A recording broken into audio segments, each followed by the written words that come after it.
Hay jugadores que todos vemos como apuestas seguras y otros que parecen invisibles hasta que es demasiado tarde. Bienvenidos al Estadio Fantasy Podcast, yo soy Mauricio Gutiérrez, analista de Fantasy Football, y en este episodio quiero hablarte de 7 jugadores que están por escalar en ADP, que estoy seguro que van a volverse más caros de lo que hoy son de aquí a agosto.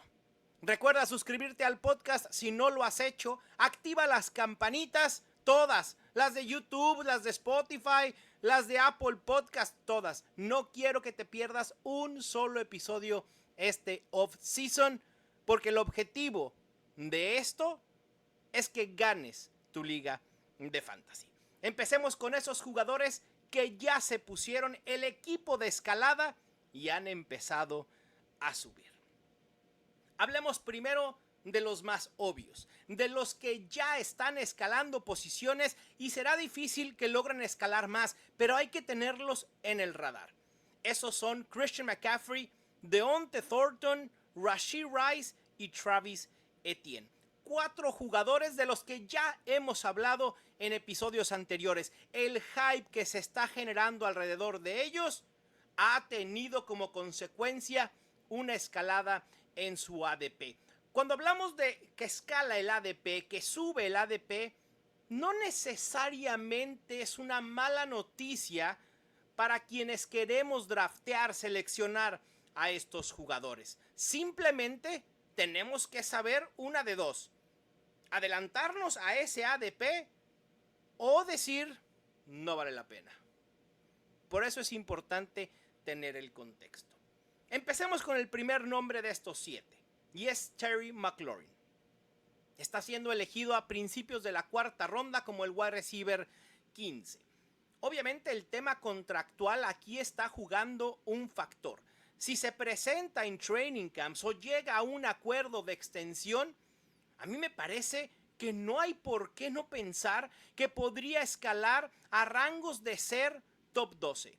Veo factible que pudiera superar en ADP a Tyreek Hill, Jackson Smith-Jigba, Davante Adams, Rashee Rice o T. Higgins, por ejemplo.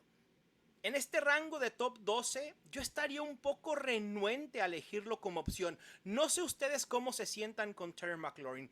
Hay que recordar que una de las claves en fantasy es llegar antes a un jugador de que suceda su explosión.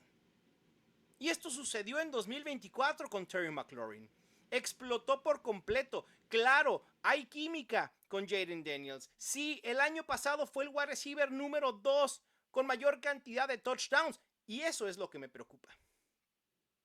Porque a pesar de estas dos cuestiones que pudiéramos perfilar como algo positivo para McLaurin de cara al 2025,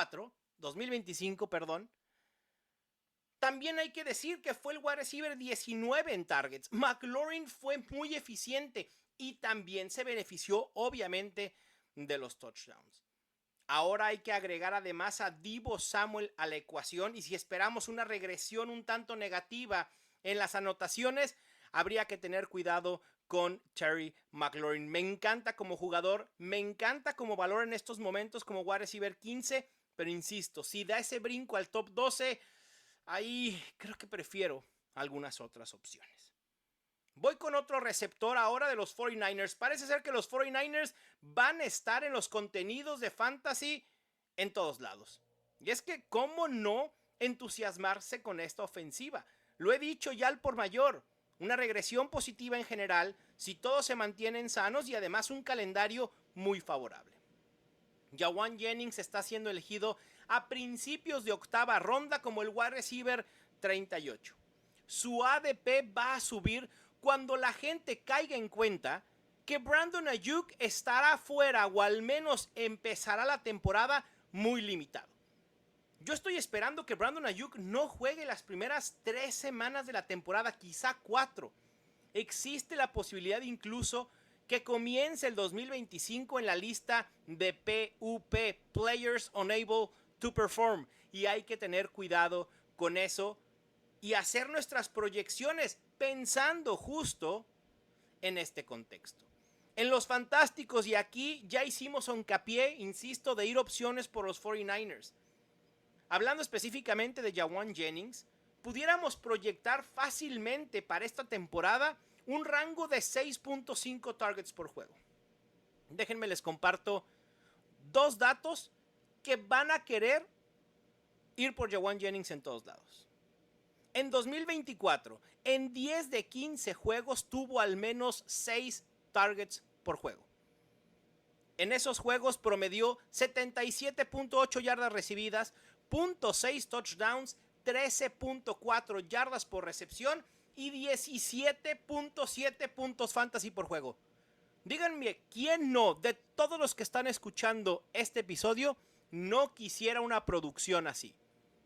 Para tenerlo de referencia, 17.7 puntos fantasy por juego es la misma cantidad que promedió CeeDee Lamb y Nico Collins el año pasado.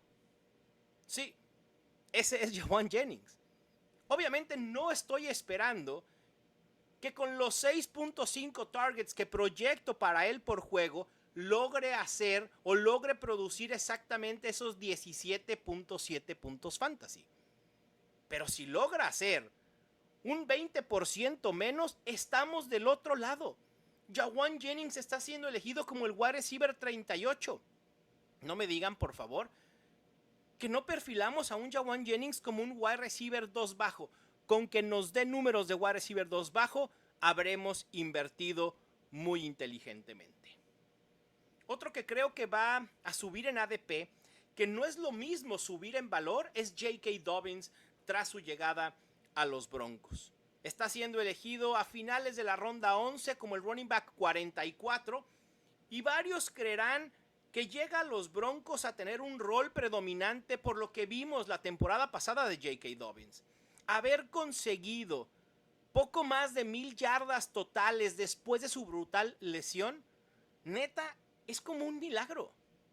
Y hablábamos de J.K. Dobbins y estábamos renuentes el año pasado con J.K. Dobbins porque no sabíamos cómo podía regresar y por eso nos entusiasmaba Kimani Vidal, que al final de cuentas nunca resultó. Pero bueno, ese es otro proceso mental que tuvimos y el proceso mental creo que fue el correcto. J.K. Dobbins sorprendió absolutamente a todos con una gran recuperación, la rompió el año pasado, a pesar de que tuvo un bajón ya al final. Y la realidad es que la producción fue buena, pero sus números de eficiencia, como yardas por acarreo, yardas por toque y tacleadas evadidas, la realidad es que no fueron buenas. Dobbins tiene algo que le puede hacer estar tiempo en el terreno de juego y es la protección de quarterback en situación de pase. Algo que regularmente decimos que le faltan a los novatos y por qué los novatos no logran estar tanto tiempo en el terreno de juego. Dobbins perfila para poder ser un corredor de primeros downs, quizá tener el rol en línea de gol y a través de los touchdowns poder ser medianamente relevante, pero yo no lo veo más que un running back 3 bajo. Siendo elegido como el running back 44, puede haber algo de inversión interesante, pero no es un league winner, no es alguien que tenga upside tremendo. El que sí lo tiene es su compañero, R.J. Harvey. Pasando a otro receptor, DK Metcalf. Está siendo elegido en el 505 a mediados de la ronda 5, wide receiver 29. El nombre DK Metcalf vende. Y si a esto lo ligamos al nombre de Aaron Rodgers, esto va a vender aún más. Espero que el draft kit se venda aún más que lo que venden estos dos nombres juntos. Ojalá.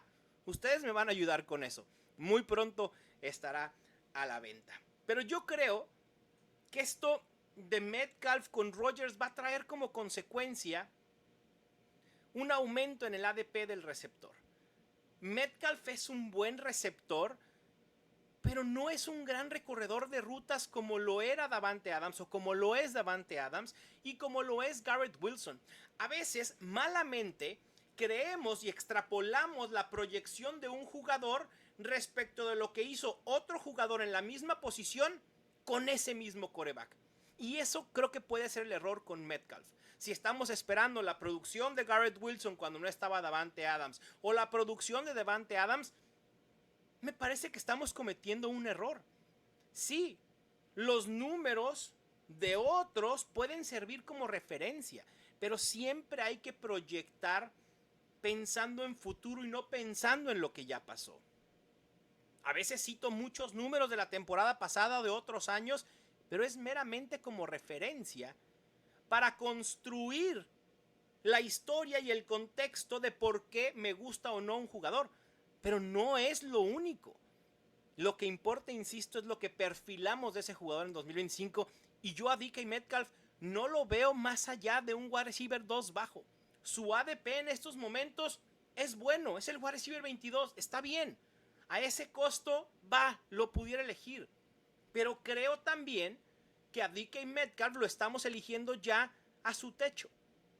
¿Tendrá semanas en las que explote? Sin duda, porque se va a beneficiar del pase largo de Aaron Rodgers. Y sobre todo creo que este efecto es obvio, es lógico. Decir, oye, DK Metcalf estaba siendo considerado un wide receiver 2 bajo, un wide receiver 3 alto. Cuando perfilábamos a Mason Rudolph, ¿por qué no draftearlo más temprano ahora que tiene Aaron Rodgers? Porque Aaron Rodgers ya no es Aaron Rodgers. Es mejor que Mason Rudolph sin duda alguna. Pero yo no creo que la llegada de Aaron Rodgers tenga un impacto tan positivo en DK Metcalf. Así que hay que tener cuidado. Vamos con otro running back.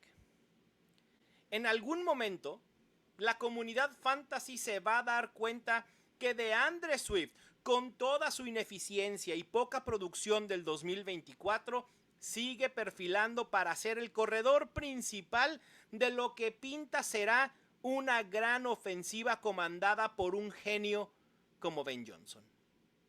¿Qué pero le vamos a poner a DeAndre Swift ahora? En el pasado era que no es un buen running back. Eso sigue siendo. DeAndre Swift no es un corredor espectacular, pero perfila para ser el corredor que más oportunidades vaya a tener en una ofensiva eficiente. Si a esto le añadimos que está siendo elegido como el running back 27 a principios de la ronda 6, la realidad es que puede ser una ganga. Los Bears priorizaron otras áreas y lo hicieron muy bien. Dejaron pasar running backs veteranos en la agencia libre y buenos corredores novatos en el draft de la NFL, mandando un mensaje claro. Nos gusta lo que tenemos en nuestro backfield. Es probable que Roschon Johnson en algún momento de la temporada tenga un rol mucho mayor de lo que creemos. Porque muchos dan por sentado que Roschon Johnson ya no va a existir. Y yo no lo veo de esa manera.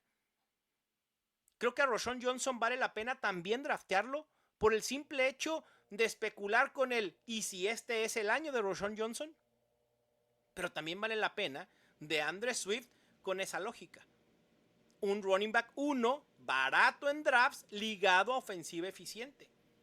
Que es exactamente lo mismo que sucede con Isaiah Pacheco, quien se está yendo a principios de ronda 7 con un ADP de running back 29. O me va a decir la comunidad fantasy, a la que quiero mucho, respeto mucho y es lo mejor que existe de generar contenidos, esto de generar comunidad. Pero no me van a dejar mentir, nos preocupa Kareem Hunt, nos preocupa Elijah Mitchell, nos preocupa el novato Brashard Smith. Creo que durante Training Camp va a ser interesante ver cómo el propio equipo de los Chiefs perfila a Isaiah Pacheco.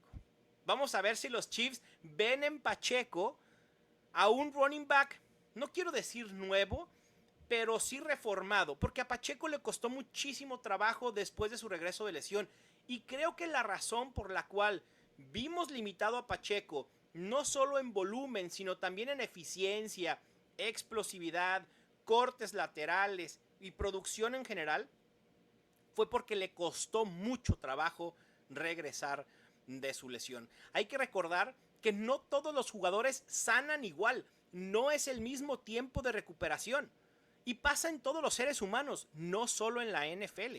Yo me puedo lesionar del manguito rotador, que es una lesión que tengo y con la que he vivido toda mi vida, y no se recupera. Digo, tampoco es que haga mucho tratamiento, ¿verdad? Porque no me afecta mucho para lo que hago tener afectación del manguito rotador.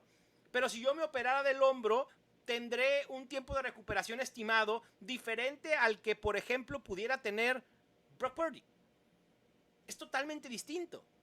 Y entre los mismos atletas hay timelines diferentes. A Pacheco le pasó, le costó mucho trabajo regresar. Todos los reportes indican que Pacheco está listo para estar al 100% y debemos perfilarlo como el corredor titular. Un posible corredor titular, ligado a uno de los mejores quarterbacks, en una de las mejores ofensivas y a uno de los mejores coaches en toda la liga, es imposible decirle que no a este costo. Porque Pacheco en ronda 7 lo puedes encontrar como tu running back 3 y te puede redituar como un running back 2 fácilmente. Y ya para cerrar, el último nombre que les quiero decir, quizá pueda ser un sleeper, quizá pueda ser una incógnita total, pero estoy seguro que su ADP va a subir.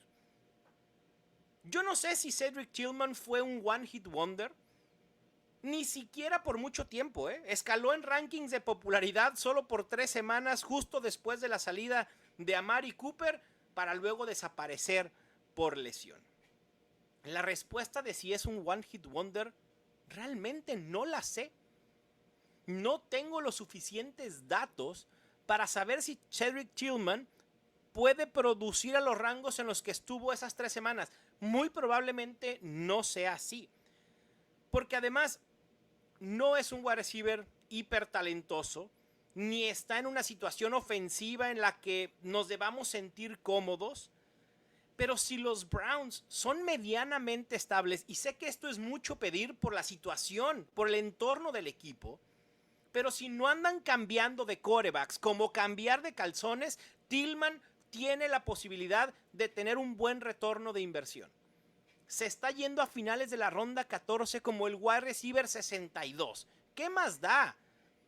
Elígelo y si no funciona la semana 3 lo botas en waivers. No pasa absolutamente nada. El problema con Tillman es que si los Browns empiezan con experimentos y abrazan, como a veces nosotros lo hacemos con la estrategia de streamear quarterbacks, y una semana es Flacco, a la siguiente semana es Sanders, a la siguiente semana es Pickett, a la siguiente semana es Gabriel, entonces Tillman dejará de ser una opción ni siquiera a tener en rosters de fantasy. Pero vale la pena, quiero decir tomar el riesgo, pero ni siquiera hay riesgo en agregar a Cedric Tillman a tu roster en fantasy esta temporada. Pero creo que la gente, cuando se dé cuenta y cuando sepamos también quién perfila para ser el quarterback titular de los Browns ya en agosto, el ADP de Cedric Tillman debería de aumentar ligeramente.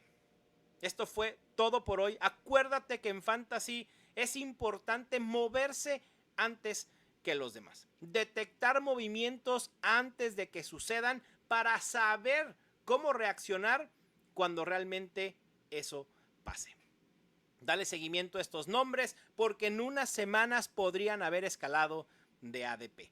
No olvides suscribirte y dejar tu reseña. De verdad ayuda muchísimo para poder seguir haciendo este tipo de podcast. Les mando un fuerte abrazo. Yo soy Mauricio Gutiérrez y esto fue el Estadio Fantasy Podcast.